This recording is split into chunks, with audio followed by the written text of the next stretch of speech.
আসসালামু আলাইকুম বন্ধুরা, আশা করি আমার সকল ভাইয়া ও আপুরা খুবই ভালো আছেন এবং সুস্থ আছেন। আজকে খুবই সহজ একটি রেসিপি নিয়ে চলে আসলাম, যেটা আমরা সবাই অ্যাভেলেবেল রান্না করে থাকি। ঘরে মাছ মাংস কিংবা কোনো বাজার না থাকলেই আমরা এটা করে থাকি। এতক্ষণে বুঝতেই পেরেছেন আমি কিসের কথা বলেছি। হ্যাঁ, আমি আজকে ডিম রান্না করব আলু দিয়ে। প্রথমেই আমি কড়াইতে পরিমাণ মতো তেল দিয়ে এক মুঠখানি পেঁয়াজ কুচি দিয়েছি। তারপরে আদা রসুন আর জিরে বাটা দিয়ে একটু কষিয়ে নিয়েছি, যেন মশলাটার কাঁচা গন্ধটা চলে যায়। ব্যাস, তারপরে হলুদের গুঁড়া, মরিচের গুঁড়া, ধনিয়া গুঁড়া, পরিমাণ মতো লবণ দিয়ে আরও একটু মশলাটাকে কষিয়ে নিয়েছি। এরপরে আমি ডিমের সাথে দেওয়ার জন্য আলুগুলোকে এইভাবে কেটে নিয়েছি।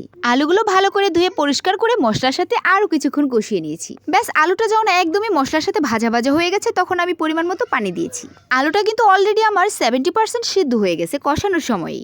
এরপরে ঝোলটাতে বলক চলে আসলেই সিদ্ধ করে ভেজে রাখা ডিমগুলোকে দিয়ে দিয়েছি। ব্যাস, এবার শুধু নামানোর আগে ভাজা জিরে গুঁড়ো আর কয়েকটা গোটা কাঁচামরিচ দিয়ে তরকারিটা নামিয়ে নিয়েছি।